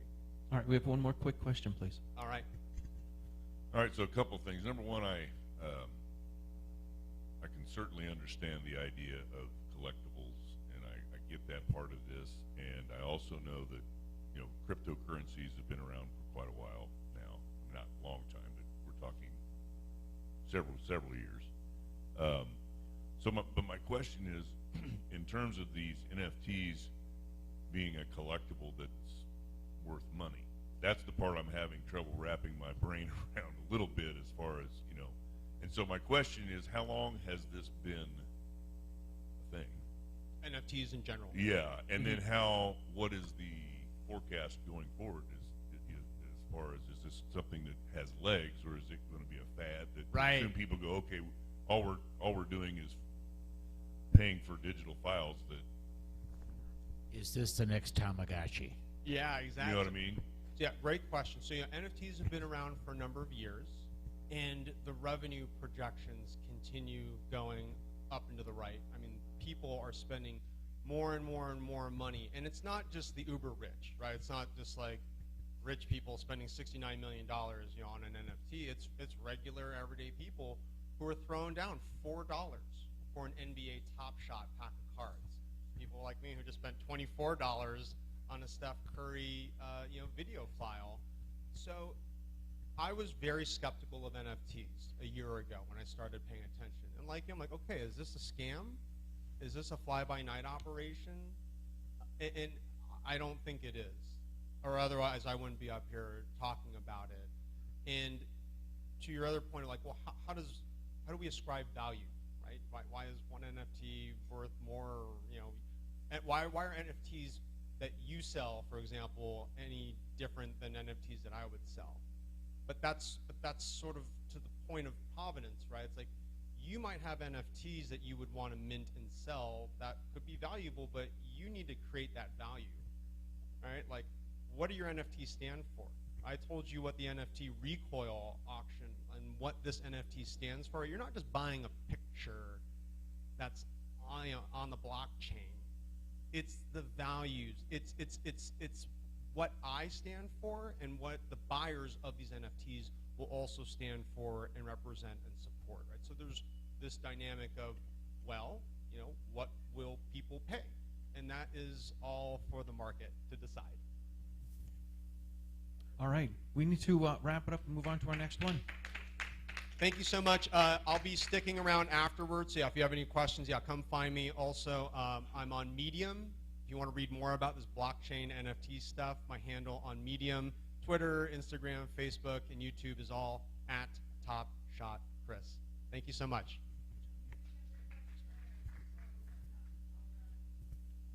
All right, Chris is on Medium. I'm actually on extra large. Waka waka. All right. Thank you very much, Chris. That was awesome. That wealth of information. And while Chris was up here, we were able to get Sarah Cade to, further ado, the most patient woman in the Second Amendment community. She is the co-founder of Filster Holsters, the co-host of Gun Guides to Liberals, and a very well-accomplished violinist, Sarah Cade Hauptman. My name is Sarah Hauptman.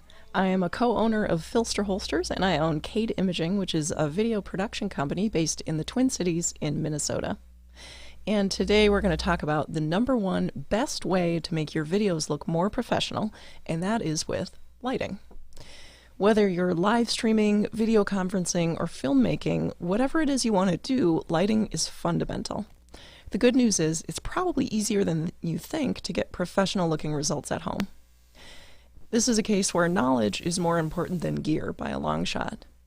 Have you ever gone to the range with a new shooter and they tell you they think they need a new gun because theirs is always shooting low left? And they're sure that you must be getting such good results because you're using a more expensive gun? Yeah, this is basically just like that. It's a little bit humbling the first time a better shooter takes your gun and shoots a bullseye with it, but it's a learning moment, and it shows you the potential of even low-quality gear in skilled hands. The principles of lighting are just like that. Investing your time into learning the foundation principles will help you get better results with whatever gear you have available. The main topics we're going to cover today include light softness and light placement. Those two things together will give you the most useful foundation to improve your own setup at home. We're going to be moving pretty quickly and skimming over some very deep concepts, so if you have questions, make sure to put them in the comments on the Facebook or the YouTube live stream, and I will circle back around and answer questions online afterwards. So the first thing we're going to talk about is how to soften your light. Light sources can be hard or soft. Hard light looks harsh and it creates deep shadows. Soft light wraps around your subject and it's usually more forgiving. So let's take a look at some quick examples so you can get an idea of the difference, and then we'll go more in depth on why it looks the way it does. This is hard light, and this is soft light. You can tell this is hard light by the shadows. So take a look at how sharp and how clearly defined the shadows are underneath John's chin. You can see a sharp shadow from the stem of his glasses, and you can also see a tiny pinpoint reflection in the light in his eye. So all of those things together show us that this is hard light. And sometimes you might want hard light for artistic effect, but it's not always the most flattering look for your subject. With soft light, you can see how the shadows are much less defined. The reflection in John's eyes is larger, and the hard outline of his glasses is gone. Our light is still coming from the same direction, and the shadows are still in the same place. They're just a lot softer. Most people will find soft light to be much more flattering. So what is it that makes the light hard or soft? That's actually controlled by the size of the light source compared to the size of the subject. So if the light source is a tiny little pinpoint, then the light is going to be hard. But if the light source is a huge soft box that's like as tall as I am, then the light's going to be soft. So as you might be able to guess, it's not so much the absolute size of the light source that matters. It's the relative size of the light source compared to the subject. So for an example here, the sun is a huge light source. It's like many times the size of the Earth, yet it appears as a hard light source because it's so far away that it appears small in relation to the size of a human. So if your light source is relatively larger, it's going to look softer. So now we know that we want large, soft light sources to make our video lighting more flattering. So how do we get a large light source? The easiest way is to use a light modifier. A modifier is something that changes the shape of your light. So to take a hard light source and make it appear bigger and softer, we need to take those pinpoint light rays and scatter them around. And we can do that by shining them through something, like shining through a diffusion cloth, or we can bounce them off of something, like a reflector or a bounce card. You can buy light modifiers, or you can make them yourself. You can spend $0 or thousands of dollars. It is totally up to you. For diffusers, you can purchase sheets of diffusion paper or diffusion fabric from a photography supply store, or you can use something like a translucent shower curtain or wax paper. The diffuser I use most often is literally just a sheet of $20 diffusion cloth that is stapled to my ceiling. It's not pretty, but it works really well. So what I do is I put my light behind it and shine through it. And that takes that hard light source and softens it up so that it appears to be the size of that entire sheet rather than just the size of the bulb. A bounce card can be as simple as a piece of foam core board from the craft store. Even a large sheet of paper or a white wall can be used in a pinch. Really, the goal is to get the look you want, so feel free to be creative with how you get there. So next we'll look at a behind-the-scenes picture to show how we got our soft and hard light source shots. So you can see here that we're using 2 reflectors. So these are 2 pieces of foam core from the craft store, and by bouncing our light bulb, our hard light source, off of these reflectors, we take a hard source and make it nice and soft. The light we're using for this is actually just one of these work lights from Home Depot, and if you've seen my previous AmCon presentations, you will recognize this light. I use this one a lot. It's really handy. It costs about 25 bucks. So you can see it's basically just a naked light bulb, so it's a very small pinpoint light source. And by itself, it's not very flattering. However, when we bounce it off our big piece of foam core, it becomes a big soft light source and gives us a much more flattering effect.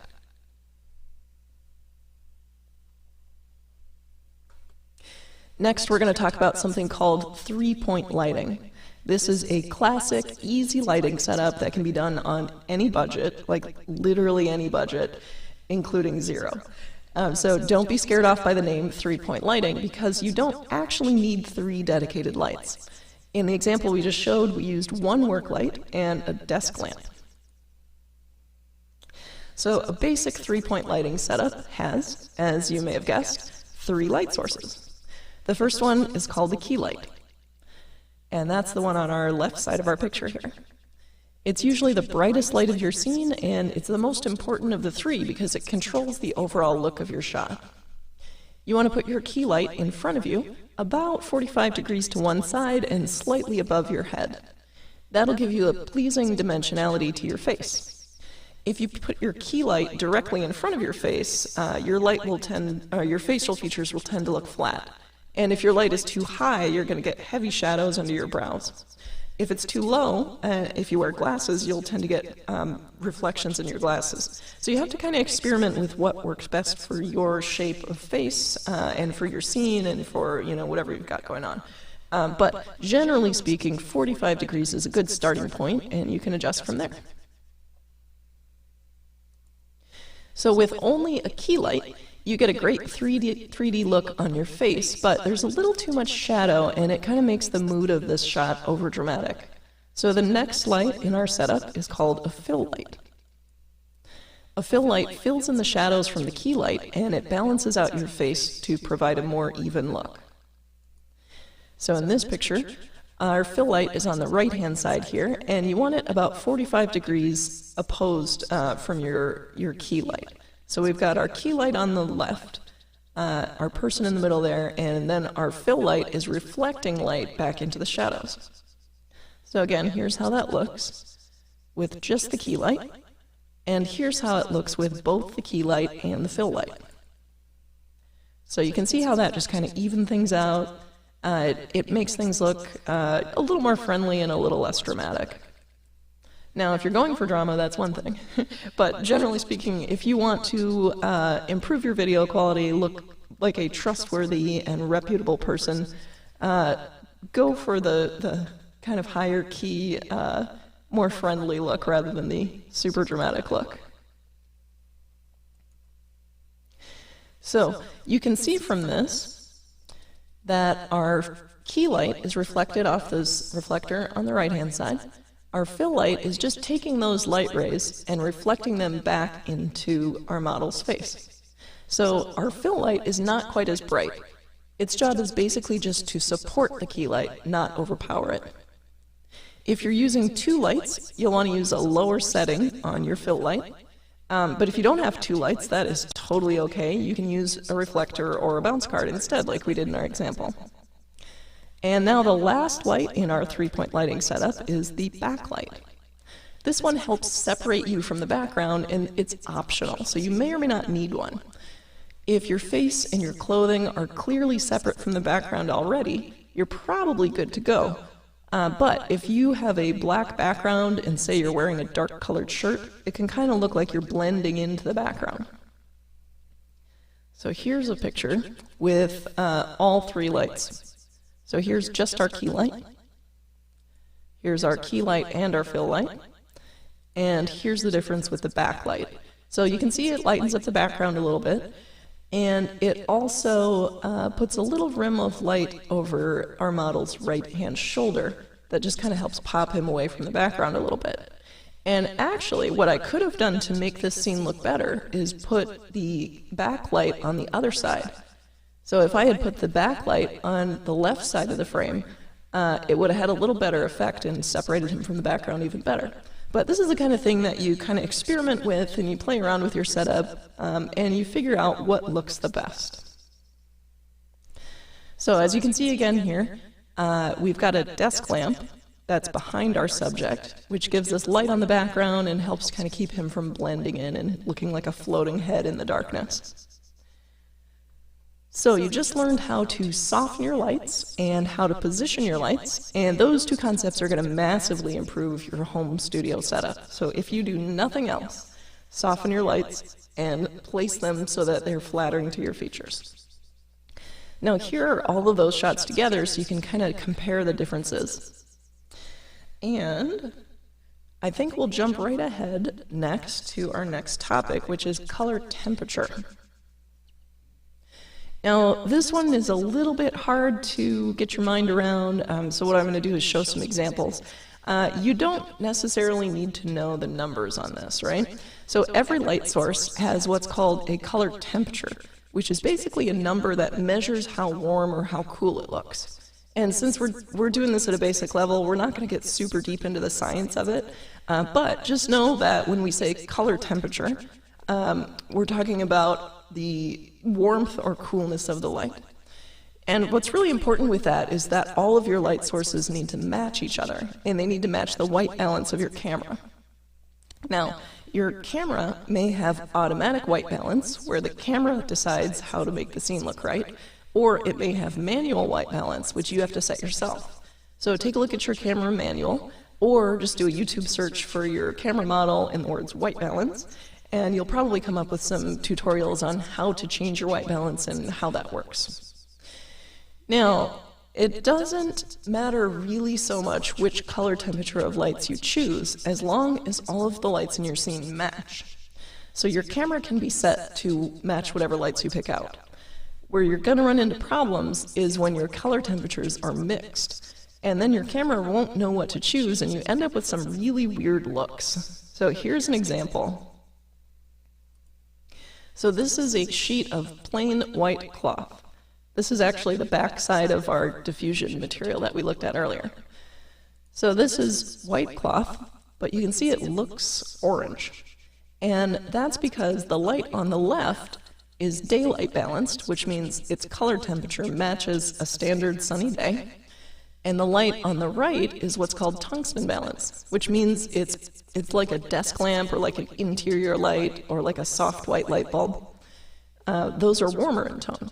So you can see the light on the right has a much warmer color temperature than the one on the left.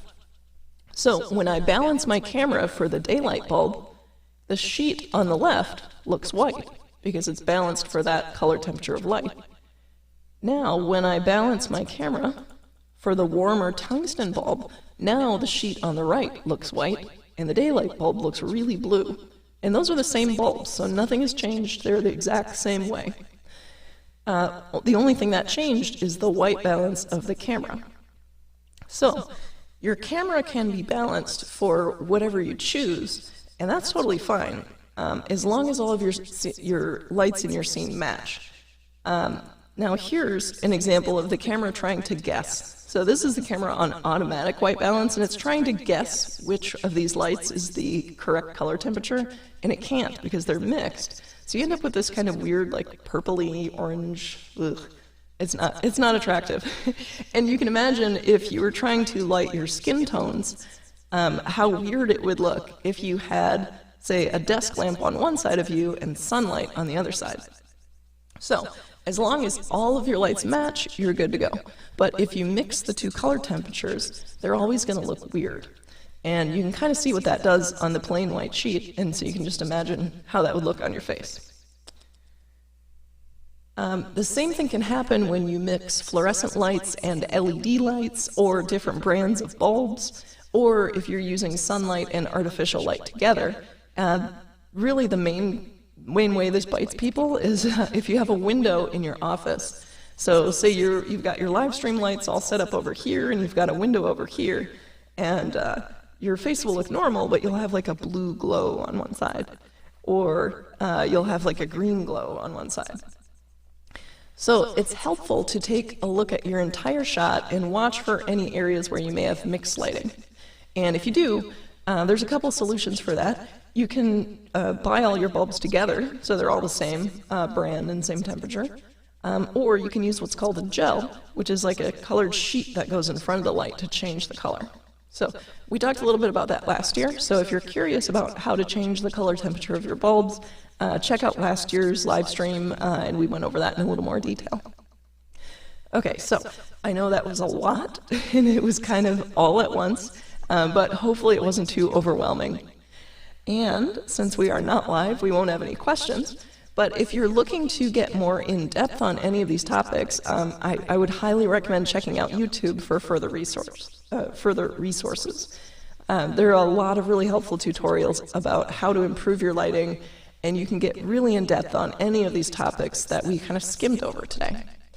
So thank you very much for watching, and I hope you're inspired to go out and create great Second Amendment media.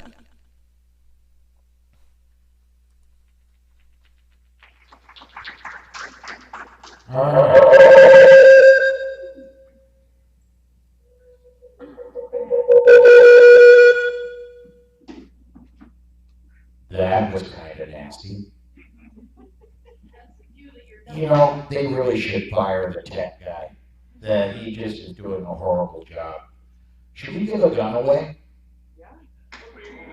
I think that would be kind of cool, and you know, there is a really high chance that you're going to get it because I am not eligible. Susan is not eligible. The people on the planning committee, I don't think are eligible, but I'm. You didn't tell me that. Nobody on the planning committee is eligible. All right. Susan, as I was outside just a few seconds ago, let me, well, I'm gonna bring,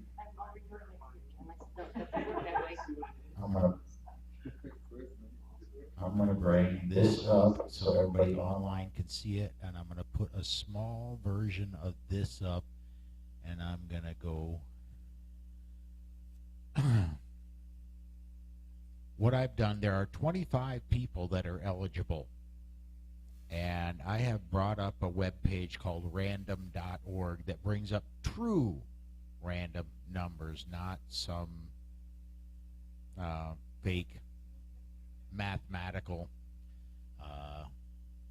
But we're going to, at the moment, I'm going to generate a random number between 1 and 25. Susan is going to tell me on her list where that corresponds to who has, and this is the only thing we're giving away, or are we giving away more? Okay, so, but for the big major prize, is Yehuda in the room?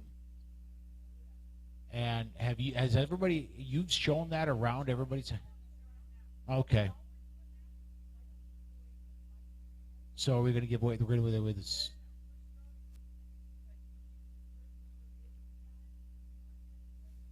Okay.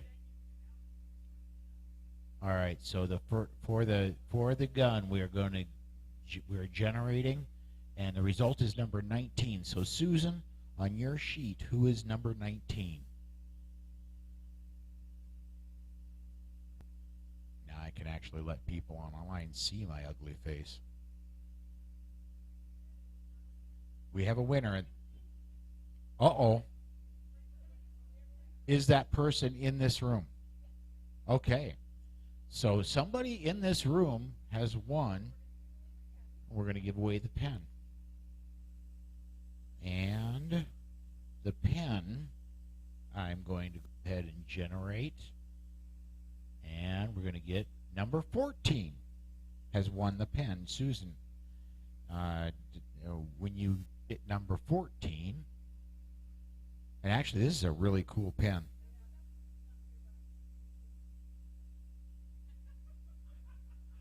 Excuse me? Oh, I will gladly, and I know he's watching, Mike, I will gladly accept this on your behalf.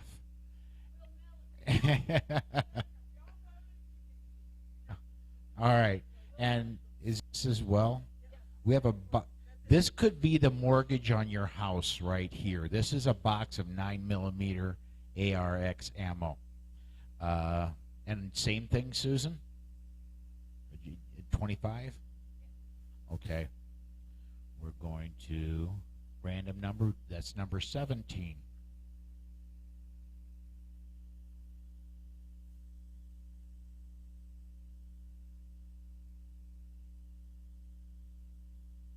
Is that person in this room?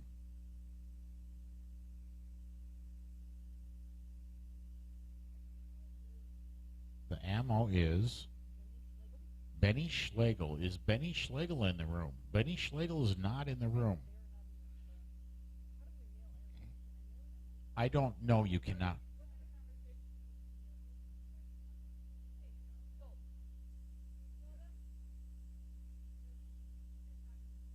Okay.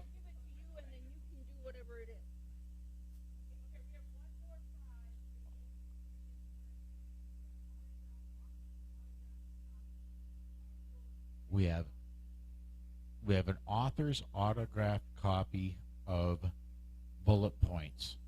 So, okay. We're going to go. Yep. Okay. All right, here we go. We're going to hit the generator one more time. And we're going to get number 6, which will make Susan's counting job a lot easier. And something I could actually possibly do. And number 6 is in the room? But number 7 is. And number 7 is? Peter.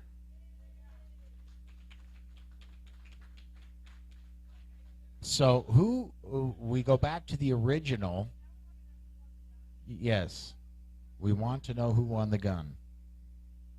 And wow, Rebecca Schmoy was won the Glock. Now there is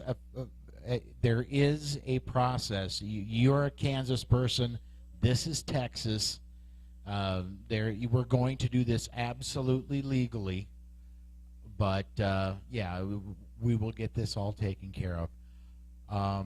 I want to thank the good folks at Black Tie for doing this, and we're going to make certain that they get a good amount of publicity for doing this. They went above and beyond, and I'm greatly appreciative for the good folks at Black Tie Guns for doing this. Amanda, is there anything else before I shut down the streams that we should be letting people know? And by the way, that's the camera that's live over there. Okay. For the streaming people, thank you very much for tuning in, tuning out, and knowing that you can get back to this to watch the videos as time goes by, so which is all kind of cool. I just want to say for the entire planning committee, thank you very much for everybody who watched online, for everybody who came in here, who's been in and out of the room, and for everyone who presented, because without the presenters, we would not have this cool event and the educational portion of it. So my understanding is that we will be live again next year in some currently undisclosed locations, so we will see you then. So the facilities is asking that we push in our chairs, kind of take the stuff to the side, make it easy for them to clean up. Paul and I are staying here to do a show later today, but the rest of it, they need to clean and go, and they've been ever so patient with us. And last reminder, if you would please make sure you get your, what am I trying to say, Susan, the surveys back to Susan if you could. And thank you everybody for attending. Thank you everybody who watched. And come see us in fall of next year again. We will be somewhere and it'll be great. Thanks.